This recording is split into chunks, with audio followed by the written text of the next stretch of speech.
Hello students, सो आज हम पढ़ने वाले हैं some basic concept of chemistry, जो कि हमारे 11th क्लास का फर्स्ट चैप्टर है। ठीक है बेटा, आपके एग्जाम से बहुत पास आने वाले हैं, तो कुछ बच्चे ऐसे होंगे कि जिनको रिवीजन करना होगा, कुछ ऐसे होंगे जिनको नोट्स भी चाहिए होंगे, और कुछ बच्चे ऐसे भी होंगे जिन्होंने बिल्कुल भी नहीं पढ़ रखा है। तो बेटा आप यहाँ से पढ़ सकते हैं, आपको एक बार में सब समझ आ जाएगा। पर आपको बेटा सिर्फ वीडियो नहीं देखनी, अपना कॉपी पेन लेके बैठना है, साथ में पढ़ना है। और आपको अगर PDF चाहिए होगी तो आपको वो डिस्क्रिप्शन बॉक्स में मिल जाएगी। ओके, सो बेटा हम स्टार्ट करते हैं बिना कोई टाइम वेस्ट के। सो हमारा चैप्टर का नाम है some basic concept of chemistry. Firstly हम जानेंगे definition of chemistry. Chemistry is defined as the branch of science which deals with the composition, structure and properties of matter.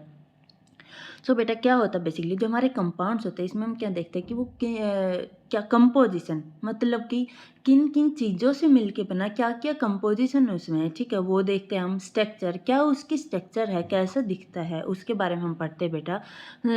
दूसरा हम पढ़ते हैं बेटा प्रॉपर्टीज ऑफ मैटर, यानी कि उसकी फिजिकल प्रॉपर्टीज कैसी है, केमिकल प्रॉपर्टीज कैसी होती है। फिजिकल प्रॉपर्टीज में बेटा आपका क्या क्या आ जाता है, लाइक कैसा वो दिखता है, किस कलर का है, ठीक है, कैसे वो स्मेल करता है, या फिर हम उसके बॉइलिंग पॉइंट, मेल्टिंग पॉइंट, ये सब हम उसके चेक करते हैं। दूसरा हम बेटा केमिकल प्रॉपर्टीज़ में हम क्या पढ़ते हैं कि कोई केमिकल रिएक्शन करवाएं तो उसमें क्या क्या केमिकली चेंज आते हैं, या फिर वो एसिडिक, बेसिक, ये सब बेटा हम इसके बारे में जानते हैं। ठीक है, अब हमारा नेक्स्ट आता है टाइप्स ऑफ केमिस्ट्री। तो वैसे तो बेटा केमिस्ट्री बहुत सारे टाइप्स की होती है, बट आपके 11th में 3 टाइप्स की केमिस्ट्री आपको पढ़नी है। वो है inorganic chemistry, organic chemistry and physical chemistry. Okay, now बेटा हम हमारे चैप्टर के पहले टॉपिक पे आते हैं, that is nature of matter. So firstly बेटा हम देखेंगे व्हाट इज़ मैटर। मैटर क्या होता है। Matter is defined as the anything which occupy space and has mass, यानी कि जो मैटर हो कितना स्पेस ऑक्यूपाई कर रहा है बेटा, कितना मास उसमें है, ये सब हम देखते हैं। उसको हम कहते हैं मैटर की, लाइक कितना वो स्पेस ऑक्यूपाई कर रहा है एंड कितना मास है। ठीक है, जैसे आपका एग्जांपल हो गया बुक हो गई, वाटर हो गई, कि लाइक आप बुक को रखते हो तो भाई वो कितना स्पेस ऑक्यूपाई करते हैं। ठीक है, तो यही सब बुक आपका क्या हो गई, मैटर हो गई। तो बेटा इसको ही हम कहते हैं मैटर। अब हमारा जो मैटर है वो बेटा वो क्लासीफाई हुआ है 2 वेज में। एक फिजिकल क्लासिफिकेशन है हम आपकी, एक है आपकी केमिकल क्लासिफिकेशन। तो बेटा हम फर्स्टली हम पढ़ेंगे फिजिकल क्लासिफिकेशन। इसमें क्या होता है बेटा, जो आपका मैटर हो क्लासिफाइड हुआ 3 स्टेट में, that is solid state, liquid state and gas state. So बेटा हम देखेंगे सॉलिड स्टेट है वो क्या है। सॉलिड स्टेट में बेटा आपकी क्या है, डेफिनेट उसकी शेप होती है और डेफिनेट उसकी वॉल्यूम होती है। ठीक है, उसको हम सॉलिड कहते हैं। जैसे कि बेटा अब आपका पेन हो गया, ठीक है, अब पेन की उसकी शेप भी वैसी रहेगी, उसकी वॉल्यूम भी वैसी रहेगी, आप इसमें कुछ चेंज थोड़ी कर सकते हैं जब तक ये सॉलिड फॉर्म में है। ठीक है, अगर आप इसको हीट करेंगे तो इसकी तो फॉर्म ही चेंज हो जाएगी, नहीं लिक्विड फॉर्म में हो जाएगा बेटा, उसके बाद इसकी जो शेप है या वॉल्यूम है वो चेंज होगी। ठीक है, नेक्स्ट बेटा आपका लिक्विड है। लिक्विड क्या है, इसकी डेफिनेट वॉल्यूम तो होती है बट इसकी डेफिनेट शेप नहीं होती। अब जैसे कि बेटा आप ले लो वाटर, हमारा जो वाटर है इसको हम बोतल में डालेंगे तो ये बोतल जैसी शेप में चला जाएगा। इसको हम किसी बोल में डालेंगे तो वैसी शेप कंटेन कर लेगा। ठीक है, तो ये आपका होता है लिक्विड। गैस क्या होती है, गैस में बेटा ना ही तो कोई डेफिनेट शेप होती है और ना ही कोई डेफिनेट वॉल्यूम होती है। ठीक है, अब दूसरा बेटा एक यहाँ पे बात आती है, these 3 state of matters are inter convertible by changing the condition of temperature and pressure.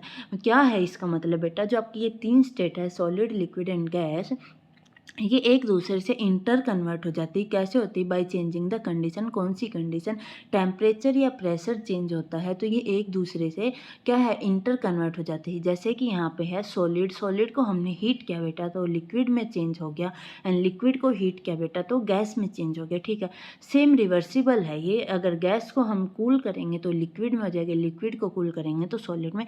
जैसे कि बेटा हम आपको आइस का वाटर का एग्जाम्पल ले लेते हैं, लाइक हमने आइस ली, आइस किस फॉर्म में प्रेजेंट है बेटा, सॉलिड फॉर्म में प्रेजेंट है आपकी। ठीक है, आइस आपकी सॉलिड फॉर्म में प्रेजेंट है बेटा। ठीक है, इसको हम हीट करेंगे, हीट करेंगे तो क्या बन जाएगा आपका, वाटर बन जाएगा, वाटर बन जाएगा। ठीक है, इसको जब हम हीट करेंगे तो बेटा ये वेपराइजेशन फॉर्म में, यानी कि वेपर फॉर्मेशन होगी, गैसियस फॉर्म में चला जाएगा और ये आपका गैस बन जाएगा। अगर आपको रिवर्सिबल करवाएंगे तो आपका ये लिक्विड आएगा और फिर उसके बाद आपका सॉलिड फॉर्म में प्रेजेंट हो जाएगा। ठीक है बेटा, ओके बेटा, नेक्स्ट आपका आ जाता है chemical classification. Chemical chemical classification में क्या है बेटा, जो आपका मैटर है ये क्लासीफाई हुआ है प्योर सब्सटेंस एंड मिक्सचर में, ठीक है। अब हम जानेंगे बेटा फर्स्टली प्योर सब्सटेंस क्या होता है। Pure substance the sample containing only one substance, यानी कि जो सैंपल है वो कंटेन कर रहा है सिर्फ एक सब्सटेंस, उसको हम कहते हैं बेटा प्योर सब्सटेंस। दूसरा हमारा व्हाट इज मिक्सचर। मिक्सचर में क्या है बेटा, a sample containing two or more substances that is called mixture, यानी कि दो से ज़्यादा सब्सटेंस जो सैंपल कंटेन कर रहा है बेटा उसको हम कहते हैं मिक्सचर। अब बेटा हमारा जो यहाँ पे मैटर है वो क्लासिफाइड हुआ टू वेज में, एक मिक्सचर में एक प्योर सब्सटेंस में। अब बेटा यहाँ पे जो हमारा मिक्सचर है ये ऑल्सो क्लासिफाइड हुआ टू वेज में, एक होमोजीनियस मिक्सचर में एक हिट्रोजीनियस मिक्सचर में। अब बेटा होमोजीनियस मिक्सचर में होमो का मतलब क्या होता है, होमो का मतलब होता है बेटा सेम, ठीक है। और हिट्रो का मतलब क्या होता है, हिट्रो का मतलब होता है बेटा डिफरेंट, ठीक है। इसके बारे में हम आगे पढ़ेंगे। अब नेक्स्ट आ जाता है बेटा प्योर सब्सटेंस। प्योर सब्सटेंस से बेटा हमारा टू वेज में क्लासिफाइड होता है, एक एलिमेंट्स में एक कंपाउंड्स में। हमारे एलिमेंट्स में क्या क्या आते हैं बेटा, एक आता है आपका मेटल, एक आता है आपका नॉन मेटल और एक आता है मेटलॉइड्स, ठीक है। ओके बेटा, so next we move on the classification of pure substance, ठीक है। सो अब प्योर सब्सटेंस हमारा क्लासिफाइड हुआ था एक एलिमेंट्स में कंपाउंड्स में। सो फर्स्टली हम एलिमेंट्स पढ़ेंगे। So elements are those pure substance which consist of only one type of particles, यानी कि बेटा एलिमेंट्स वो प्योर सब्सटेंस है जो कंसिस्ट करते हैं सिर्फ एक टाइप के पार्टिकल्स को, ठीक है। अब बेटा एलिमेंट्स में आपके आ जाते हैं मेटल्स भी, नॉन मेटल्स भी, मेटलॉइड्स भी, ठीक है।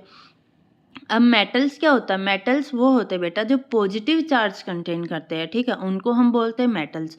नॉन मेटल्स क्या होता है, नॉन मेटल्स पे बेटा नेगेटिव चार्ज प्रेजेंट होता है। मेटलॉइड्स क्या होता है, मेटलॉइड्स होता है that have properties of both metals and non metals, यानी कि मेटल और नॉन मेटल की दोनों की प्रॉपर्टीज प्रेजेंट होती है, उनको हम बोलते हैं मेटलॉइड्स। अब बेटा मैं आपको एग्जांपल देती हूँ, एक हाइड्रोजन एलिमेंट, ठीक है, एलिमेंट्स का। तो हाइड्रोजन एलिमेंट में क्या है बेटा, किससे बना, ये बना है made up of hydrogen atom, यानी कि जो हाइड्रोजन एटम्स हैं छोटे छोटे उनसे मिलके हमारा हाइड्रोजन एलिमेंट्स फॉर्म हुआ है। और भी एग्जांपल्स है जैसे आपके sodium element, copper element etcetera, sorry. So बेटा we move on the next slide. यहाँ पे आपको मैंने पीरियोडिक टेबल में आपको शो कर रखा है कौन कौन से मेटल्स है, कौन कौन से नॉन मेटल्स हैं एंड कौन कौन से मेटलॉइड्स है। बेटा यहाँ पे जो ब्लू कलर के प्रेजेंट है ना वो आपके मेटल्स है, सारे के सारे जो जो ब्लू कलर में जो एलिमेंट्स प्रेजेंट है वो आपके सारे मेटल्स है, ठीक है। जो येलो कलर में प्रेजेंट है बेटा वो आपके नॉन मेटल्स है। अब आप कहोगे मैम हाइड्रोजन को आपने नॉन मेटल्स में क्यों किया, तो बेटा जो हाइड्रोजन है ना ये ड्यूअल नेचर शो करता है, यानी कि जो हमारा हाइड्रोजन है ये पॉजिटिव चार्ज भी कैरी करता है, नेगेटिव चार्ज भी कैरी करता है, ठीक है। तो इसीलिए हमने आपको इसको नॉन मेटल में कंसिडर किया। अब बेटा आपका आता है मेटलॉइड्स। मेटलॉइड्स वो है जो ग्रीन कलर में आपको दिख रहा होगा, ग्रीन कलर में जो प्रेजेंट है, यानी कि आपके जो मेटल और नॉन मेटल के बीच में जो प्रेजेंट है ना ये आपके मेटलॉइड्स है। इसीलिए आपके जो मेटलॉइड्स है ये मेटल्स और नॉन मेटल्स की दोनों की प्रॉपर्टीज शो करते हैं, ठीक है बेटा। सो बेटा ये मैंने आपको बता दिया मेटल्स कौन से हैं, नॉन मेटल कौन से हैं, मेटलॉइड्स कौन से हैं, ठीक है। अब बेटा हम नेक्स्ट आते हैं कंपाउंड्स। कंपाउंड्स क्या होते हैं बेटा, कंपाउंड्स प्योर सब्सटेंसेज होते हैं when two or more atoms of different when two or more atoms of different element combine the molecule of compound is obtain, ठीक है। जब दो या दो से ज़्यादा एटम्स है किसी डिफरेंट अलग अलग एलिमेंट्स है वो कंबाइन होते हैं तो उसको हम बोलते हैं बेटा कंपाउंड्स। लाइक आपका यहाँ पे एग्जांपल हो गया वाटर, वाटर कैसे H2O, तो यहाँ पे दो एलिमेंट डिफरेंट एलिमेंट्स कंबाइन हुए ना बेटा, एक हाइड्रोजन एलिमेंट और एक ऑक्सीजन एलिमेंट यहाँ पे कंबाइन हुए हैं और H2O बना है। सेम बेटा आपका यहाँ पे अमोनिया में NH3 में एक नाइट्रोजन और एक हाइड्रोजन, दो डिफरेंट एलिमेंट्स कंबाइन है। अब बेटा आप कहोगे कि मैम आपने तो कहा था कि कंपाउंड प्योर सब्सटेंस है, बट आपने तो यहाँ पे बोल दिया कि डिफरेंट एलिमेंट्स कंबाइन, और तो डिफरेंट एलिमेंट्स आ गए तो ये प्योर सब्सटेंस कैसे हो। तो बेटा यहाँ पे क्या है, ये प्योर सब्सटेंस इसीलिए है क्योंकि यहाँ पे जो एलिमेंट्स हैं जो डिफरेंट एलिमेंट्स कंबाइन हो रहे बेटा उनका एक फिक्स्ड प्रोपोर्शन होता है बाय मास, इसीलिए वो प्योर सब्सटेंस में आता है, ठीक है। अब बेटा हम पढ़ेंगे टाइप्स ऑफ कंपाउंड्स। हमारे जो कंपाउंड्स है दो टाइप के होते हैं, एक ऑर्गेनिक कंपाउंड होता है हमारा, एक इनऑर्गेनिक कंपाउंड होता है बेटा। ऑर्गेनिक कंपाउंड क्या होता है बेटा, are those compound which are made up of hydrogen and carbon atoms, या फिर हम कह सकते हैं हाइड्रोकार्बन, यानी कि वो कंपाउंड्स जो कार्बन और हाइड्रोजन से मिलकर जो बने हुए हों उनको बेटा हम ऑर्गेनिक कंपाउंड्स बोलते हैं। जैसे कि हमारा एग्जांपल होगा CH4, C6H6, C2H6, ये हमारे यहाँ पे कार्बन और हाइड्रोजन प्रेजेंट है इन कंपाउंड्स में, ठीक है। दूसरा बेटा हमारा आता है इनऑर्गेनिक कंपाउंड्स। इनऑर्गेनिक कंपाउंड्स क्या होते हैं बेटा? इनऑर्गेनिक कंपाउंड्स वो होते हैं जो हाइड्रोकार्बन से मिलके बने हुए ना हो, यानी कि जिनमें हाइड्रोजन और कार्बन प्रेजेंट ना हो, वो हमारे इनऑर्गेनिक कंपाउंड्स होते हैं बेटा। लाइक एग्जाम्पल यहाँ पे हमारा हो गया NH2 एंड HCl, ठीक है। अब बेटा हम नेक्स्ट स्लाइड पे आते हैं, वहाँ पे that is classification of mixture, ठीक है। मिक्सचर की क्लासिफिकेशन है, तो मिक्सचर है, मैंने आपको बताया था बेटा, मिक्सचर है वो प्योर सब्सटेंस नहीं है, not pure substance. Mixture 2 ways में क्लासीफाई हुआ था बेटा आपका, होमोजीनियस एंड हेट्रोजीनियस मिक्सचर में। फर्स्टली हम जानेंगे बेटा होमोजीनियस मिक्सचर क्या होता है। होमो मतलब मैंने आपको बताया था, होमो मतलब सेम, यानी कि इन्हें homogeneous mixture the components completely mix with each other and its composition is uniform through out, ठीक है। जो कंपोनेंट्स है वो कम्प्लीटली एक दूसरे में मिक्स हो जाते हैं। जैसे कि फॉर एग्जांपल बेटा शुगर सॉल्यूशन, यानी कि हम शुगर को वाटर में अगर मिक्स करते हैं तो वो कम्प्लीटली मिक्स हो जाता है, ठीक है। अब बेटा हम आते हैं हिट्रोजीनियस मिक्सचर में। इसमें क्या होता है, जो कंपोजिशन होती है वो यूनिफॉर्म नहीं होती throughout, and some time जो डिफरेंट कंपोनेंट्स है वो भी ऑब्जर्व होते हैं। जैसे कि बेटा example mixture of salt and sugar. अगर आप अब सॉल्ट और शुगर को मिक्स करोगे बेटा, चीनी और नमक को, तो क्या वो मिक्स होंगे? नहीं होंगे ना, वो अलग अलग दिखेंगे बेटा, ठीक है। दूसरा आप मान लो सैंड इन वाटर, अगर आप पानी में मिट्टी को मिलाओगे तो क्या चीनी, जैसे चीनी पानी में मिल गई थी, ऐसे क्या मिट्टी भी मिल जाएगी पानी में? नहीं मिलेगी ना बेटा। तो यही होता है हमारे हिट्रोजीनियस मिक्सचर। अब जैसे कि जो हमारे हिट्रोजीनियस मिक्सचर होते हैं बेटा, इनको सेपरेट करने के लिए हम ना कुछ फिजिकल मेथड्स यूज करते हैं बेटा। जैसे कि सिंपल हैंड पिकिंग, यानी कि जैसे कि हम सिंपली अपने हाथ से उन चीज़ों को सेपरेट करते हैं निकाल के, या फिर दूसरे हम यूज करते हैं फिल्ट्रेशन, क्रिस्टलाइजेशन, डिस्टिलेशन एटसेट्रा। ये सब मेथड्स हम यूज करके उनको सेपरेट करते हैं, ठीक है। अब बेटा हम नेक्स्ट हमारा जो टॉपिक आता है वो होता है हमारा प्रॉपर्टीज ऑफ मैटर, यानी कि क्या प्रॉपर्टीज है मैटर की। तो बेटा फर्स्टली हम देखेंगे फिजिकल प्रॉपर्टीज। हमारी जो फिजिकल प्रॉपर्टीज क्या होती है, physical properties can be measured or observed without changing the identity or the composition of substance, यानी कि हम इनको मेजर करते हैं या फिर ऑब्जर्व करते हैं बिना कोई कंपोजिशन को चेंज किए, ठीक है। जैसे फॉर एग्जाम्पल डेंसिटी, वॉल्यूम या मेल्टिंग पॉइंट, बॉइलिंग पॉइंट, यानी कि आपका जो भी बेटा आपका सब्सटेंस है उसके बारे में हम आप मेजर करते हो, क्या इसकी डेंसिटी है, क्या इसका मास है, क्या इसकी वॉल्यूम है, कितना इसका मेल्टिंग पॉइंट, बॉइलिंग पॉइंट है, वो सब बेटा आपका फिजिकल प्रॉपर्टीज में आ जाता है, ठीक है। दूसरा है हमारा केमिकल प्रॉपर्टीज। केमिकल प्रॉपर्टीज में क्या होता है बेटा, मेजरमेंट और observation of chemical properties require a chemical change to occur, यानी कि जो केमिकल प्रॉपर्टीज में हम देखते हैं कि जो हमारा जो कंपोजिशन है, यानी कि जो हमारा जो उसमें क्या केमिकल चेंज हो रहा है, ठीक है। जो भी हमने जो सब्सटेंस ली उसमें क्या केमिकल चेंज हो रहे हैं वो हम सब देखते हैं। जैसे कि बेटा फॉर एग्जांपल फ्लेमेबिलिटी आ गया, सोल्युबिलिटी आ गया, हीट ऑफ कंबशन आ गया, radio activity, types of chemical bond formed, acidity और बेसिसिटी, यानी कि वो सोल्यूबल हो रहा है या नहीं हो रहा है, या क्या उसकी pH है, यानी कि वो एसिडिक है या बेसिक है, ये सब बेटा हम केमिकल प्रॉपर्टीज में पढ़ते हैं, ठीक है। Now we move to the next slide, that is the our next topic is the international system of units, यानी कि SI यूनिट्स आपके बहुत इंपॉर्टेंट है बेटा। 1 नंबर में तो आपसे पूछ ही लिया जाता है एग्जाम्स में कि SI यूनिट्स क्या क्या है, ठीक है। तो बेसिकली बेटा आपके क्या है, ये किस में यूज होता है, बेसिकली फिजिकल प्रॉपर्टीज हम इसमें मेजर करते हैं, ठीक है। SI सिस्टम जो है इसकी 7 बेस यूनिट्स होती हैं।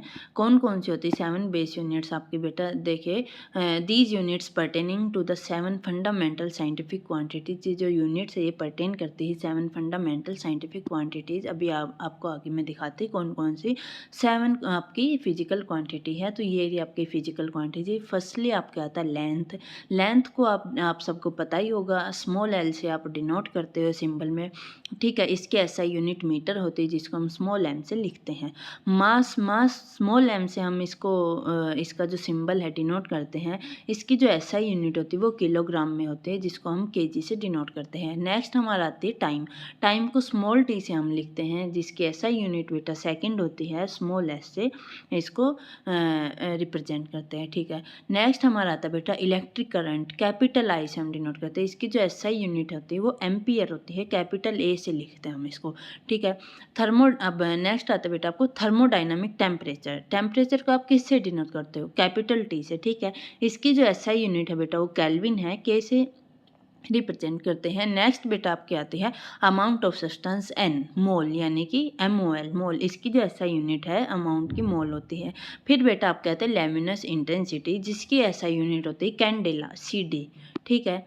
अब बेटा हम नेक्स्ट मूव करते हैं प्रीफिक्स इन एसआई सिस्टम। वैसे तो आपके इतना ये इम्पोर्टेंट है नहीं, बट इसमें कुछ कुछ क्वांटिटीज़ है बेटा जो आपके इम्पोर्टेंट है। मैं मार्क कर दूंगी जो जो आपको पढ़नी है, ठीक है। सारी आपके लिए ज़रूरी नहीं है। तो देखो फर्स्ट है योक्टो, इसमें क्या है 10⁻²4, जेप्टो 10⁻21, एटो 10⁻18, फेम्टो 10⁻15, ठीक है। Pico 10⁻20, nano 10⁻9। बेटा ये आपके बहुत काम आती है, ठीक है। आपसे न्यूमेरिकल में पूछ लिया जाता है नैनो का। आपके जब न्यूमेरिकल सॉल्व करते बेटा, सॉरी एक मिनट, मैं यहाँ पे मार्क कर देती हूँ। नैनो ये आपको पढ़नी बेटा। माइक्रो 10⁻6 ये भी आपको पढ़नी है। मिली ये भी आपको पढ़नी है 10⁻3, ठीक है। सेंटी ये भी इम्पोर्टेंट है 10⁻2। डेसी भी आपसे पूछ लेते हैं 10⁻1। डेका भी कई बार आ जाती है, ओनली 10 है, ठीक है। तो बेटा आपके ये नैनो से लेके और डेका तक आपको ये प्रीफिक्स, ये जो इनकी जो मल्टीपल है आपको देख लेने, याद कर लेना, ठीक है। नेक्स्ट हेक्टो है, ये किलो भी बेटा आपके में आ जाता है 10⁻3, ठीक है। मेगा, गीगा, टेरा, पेटा, एक्जा, जेटा, योटा। तो बेटा ये आप एक बार देख लेना, ज़्यादा इंपॉर्टेंट नहीं। नेक्स्ट हम आते हैं बेटा scientific notation. So scientific notation क्या होता है? Scientific notation is a way to write very large or very small numbers in a compact form. यानी कि ये जो बहुत ही लार्ज नंबर होता है ये बहुत ही स्मॉल नंबर। अब स्मॉल नंबर 1 नहीं हो गया, स्मॉल नंबर यानी कि बेटा 0.000 करके जो भी स्मॉल नंबर में लिखे रहते हैं उनको हम एक ईजिली फॉर्म में, एक स्मॉल टर्म में लिख सकते हैं साइंटिफिक नोटेशन में, ठीक है। It's often use in chemistry to work with numbers that are difficult to write in decimal form, ठीक है। डेसिमल फॉर्म में जब बहुत ज़्यादा नंबर्स हो जाते हैं और डेसिमल फॉर्म में उनको लिखना रहता है तो वो डिफ़िकल्ट हो जाता है, तो इसलिए हम साइंटिफिक नोटेशन का यूज करते हैं बेटा। यहाँ पे आपका ये फॉर्मूला है n इंटू में 10⁻n। तो अब ये जो कैपिटल N है ये है बेटा वैल्यू बिटवीन 1 to 10, 1 से 10 के बीच में आपकी जो वैल्यू आएगी वो है n, capital N। Small n है बेटा ये आपकी एक्सपोनेंट पावर है जो पॉजिटिव और नेगेटिव वैल्यूज में प्रेजेंट होगी, ठीक है बेटा। अब देखो यहाँ पे आपको लिख रखा बेटा decimal move to the left. अगर आपका जो डेसिमल है ये लेफ्ट साइड मूव करेगा, ठीक है, तो पावर है वो इंक्रीज हो जाएगी यानी कि पॉजिटिव चार्ज हो जाएगा। अब देखिए बेटा यहाँ पे जैसे कि हम यहाँ पे डेसिमल लगाएंगे ना, तो अब डेसिमल 0 में थोड़ी लगेगा, हमें इधर 4 5 इधर प्रेजेंट है तो हमें लेफ्ट साइड मूव करके आना पड़ेगा ना बेटा। तो यहाँ पे देखो 1 2 3 4 5 6, अब यहाँ पे हम डेसिमल लगा देंगे तो क्या लिख दें 4.5 इंटू में 10⁻6, ठीक है। दूसरा है बेटा हमारा decimal move to the right side, यानी कि हमारा जो डेसिमल है वो राइट साइड मूव करेगा तो जो पावर है वो कम हो जाएगी, डिक्रीज हो जाएगी और नेगेटिव साइन में प्रेजेंट करेंगे। जैसे कि बेटा एग्जांपल यहाँ पे है 0.00016, तो अब हमें राइट साइड मूव करना पड़ेगा तभी हम डेसिमल लगा पाएंगे। तो 1.6 हमने लिख दिया। अब इधर कितने 0 1 2 3 4 0, तो हम इसको लिख देंगे 1.6 इंटू में 10⁻⁻4, ठीक है बेटा। ये आपके हो गए साइंटिफिक नोटेशन। अब बेटा हमारा नेक्स्ट आता है अनसर्टेनिटी इन मेजरमेंट। इसमें क्या है बेटा प्रीसीजन एंड एक्यूरेसी, ठीक है। अब बेटा प्रीसीजन क्या होता है? Precision is a measure of how close multiple measurements of same things are to each other, कि कितना क्लोज है वो सेम चीज़ें कितने एक दूसरे के क्लोज प्रेजेंट है उसको हम प्रीसीजन कहते हैं। मतलब कि आपस में सेम वैल्यू आना, ठीक है बेटा, उसको हम प्रीसीजन कहते हैं। मैं आपको आगे एग्जाम्पल में समझाऊंगी तब आपको अच्छे से समझ आ जाएगा बेटा।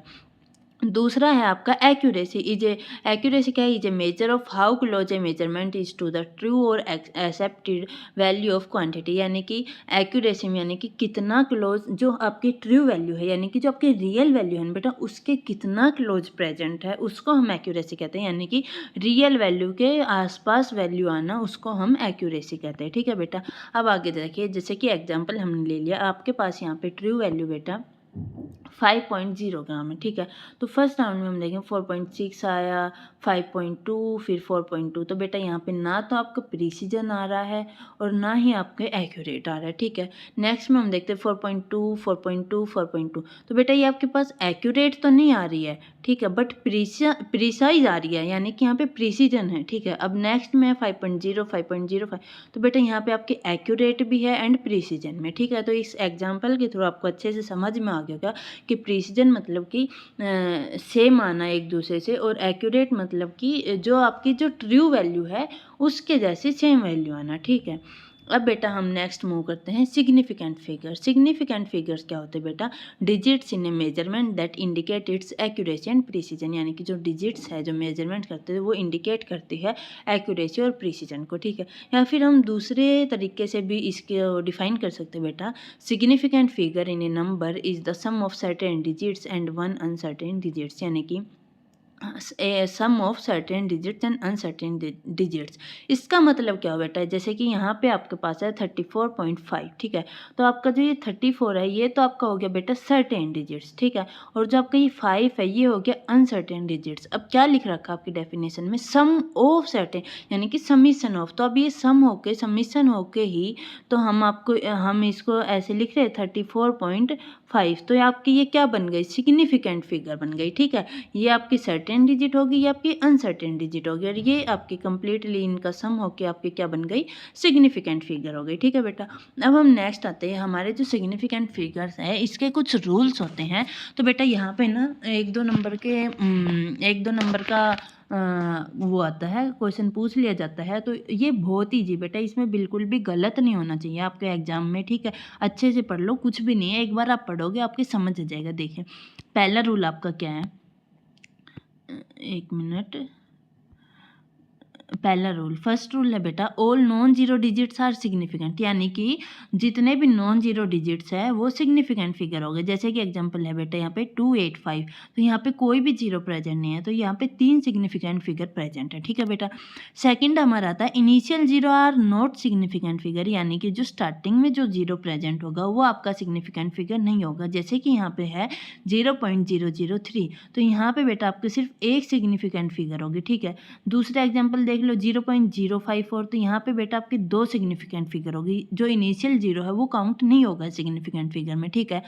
नेक्स्ट आपका बेटा आता है 0 between 2 non zero digits are significant, यानी कि 2 नॉन जीरो डिजिट्स के बीच में अगर जीरो प्रेजेंट है तो आप उसको सिग्निफिकेंट फिगर में काउंट करोगे। जैसे कि एग्जांपल यहाँ पे ये आपकी एंड में 2 नॉन जीरो डिजिट्स प्रेजेंट है, ठीक है बेटा, बीच में आपके क्या है? जीरो प्रेजेंट है, तो आप इन सबको काउंट करोगे तो यहाँ पे आपकी 4 सिग्निफिकेंट फिगर हो जाएंगे, ठीक है बेटा। तो आपका फोर्थ रूल आता है zero at the end of a number are significant provided they are on right side of the decimal point, यानी कि जो डेसिमल पॉइंट के राइट साइड में जो प्रेजेंट होगा वो आपका सिग्निफिकेंट फिगर में बेटा काउंट होगा। जैसे कि यहाँ पे एग्जांपल है 0.200, तो यहाँ पे आपके 3 सिग्निफिकेंट फिगर प्रेजेंट है, ठीक है बेटा। अब आपका फिफ्थ रूल आता है, वो है काउंटिंग नंबर ऑफ ऑब्जेक्ट्स, यानी कि जो ऑब्जेक्ट्स हैं उनको काउंट करते हैं तो उनका जो सिग्निफिकेंट फिगर होता है ना बेटा वो आपका इनफाइनाइट आता है। जैसे कि 2 बॉल्स प्रेजेंट है तो इसका जो सिग्निफिकेंट फिगर आपका वो इनफाइनाइट आएगा। जैसे कि अब आप कहोगे मैम इनफाइनाइट सिग्निफिकेंट फिगर को आप कैसे लिखेंगे? तो हाँ जी बेटा वो आपको बताते हैं कैसे लिखेंगे। Represent by writing infinite number of zero after placing A decimal, यानी कि 2 हो गया तो एक डेसिमल लगाओ और 0 लगा दो, तो ऐसे हम इनफाइनाइट नंबर को रिप्रेजेंट कर सकते हैं, ठीक है बेटा। अब हम नेक्स्ट रूल पे आते हैं, वो है पावर ऑफ 10 इज इनसिग्निफिकेंट, यानी कि 10 की जो भी पावर प्रेजेंट होगी वो हमारे सिग्निफिकेंट फिगर में काउंट नहीं होगी। जैसे कि बेटा यहाँ पे आपका एग्जांपल है 2 इंटू में 10⁻², there is only 1 significant figure. कैसे? आपकी जो पावर है ये काउंट नहीं होगी, तो यहाँ पे सिर्फ एक ही सिग्निफिकेंट फिगर प्रेजेंट है, ठीक है बेटा। अब आपका नेक्स्ट एक और एग्जाम्पल मैं आपको बता देती हूँ 2.00 इंटू में 10⁻², तो बेटा यहाँ पे पावर तो आपकी नहीं होगी पर आपके डेसिमल के बाद 0, तो यहाँ पे आपके 3 सिग्निफिकेंट फिगर प्रेजेंट है, ठीक है बेटा। अब आपका नेक्स्ट रूल आता है वो है terminal zero are not significant figure of there is no decimal point. अगर बेटा कोई भी डेसिमल पॉइंट प्रेजेंट नहीं है तो जो आपके टर्मिनल जीरो होते हैं वो सिग्निफिकेंट फिगर नहीं होंगे। जैसे कि यहाँ पे आपका एग्जांपल है 200, तो यहाँ पे सिर्फ एक ही सिग्निफिकेंट फिगर है 2, यहाँ पे हम जीरो को काउंट नहीं करेंगे, ठीक है बेटा। एक और एग्जांपल ले लो 200.0, तो यहाँ पे बेटा आपके डेसिमल प्रेजेंट है, इसीलिए यहाँ पे आपके 4 सिग्निफिकेंट फिगर्स प्रेजेंट है। ठीक है बेटा, तो ये आपके रूल्स हो गए सिग्निफिकेंट फिगर्स के। आप इन रूल्स को अच्छे से पढ़ लो बेटा, और कुछ भी नहीं है, एक बार पढ़ोगे तो आपको समझ आ जाएगा, और इसमें 1-2 मार्क्स का आएंगे तो आपको वो मार्क्स मिल जाएंगे, मार्क्स नहीं कटेंगे। ठीक है, अब यहाँ पे कुछ क्वेश्चंस है, ठीक है, वो हम कर लेते हैं। जैसे कि सिग्निफिकेंट फिगर बतानी बेटा, यहाँ पे 500, अब मैंने आपको रूल में बताया था, अभी पीछे लास्ट रूल ही था कि जो लास्ट में बिना डेसिमल के जो जीरो आएंगे उनको हम सिग्निफिकेंट फिगर में काउंट नहीं करेंगे। तो यहाँ पे कितनी सिग्निफिकेंट फिगर हुई बेटा, 1 हुई। ठीक है, यहाँ पे कोई भी, अब मैंने बताया था सबसे पहला रूल था नॉन जीरो डिजिट्स है वो सब सिग्निफिकेंट फिगर्स है, तो यहाँ पे 4 हो गई, यहाँ पे भी नॉन जीरो है तो यहाँ पे 5 सिग्निफिकेंट फिगर्स हो गए। अब मैंने आपको बताया था बेटा हम पावर को काउंट नहीं करेंगे। ठीक है, तो यहाँ पे आपके सिग्निफिकेंट फिगर 3 हो गए। यहाँ पे मैंने बताया था 2 नॉन जीरो डिजिट के बीच में अगर जीरो प्रेजेंट है तो उसको भी हम सिग्निफिकेंट फिगर में काउंट करेंगे बेटा। तो यहाँ पे आपकी 4 सिग्निफिकेंट फिगर हो गई। ठीक है, और ये जो है ये आपका होमवर्क आपको खुद करना है कि इसमें कितने सिग्निफिकेंट फिगर्स होंगे। ठीक है बेटा, अब आपका नेक्स्ट है लॉ ऑफ केमिकल कॉम्बिनेशन, जो कि हम नेक्स्ट क्लास में, नेक्स्ट हमारा जो सेशन होगा उसमें पढ़ेंगे। अब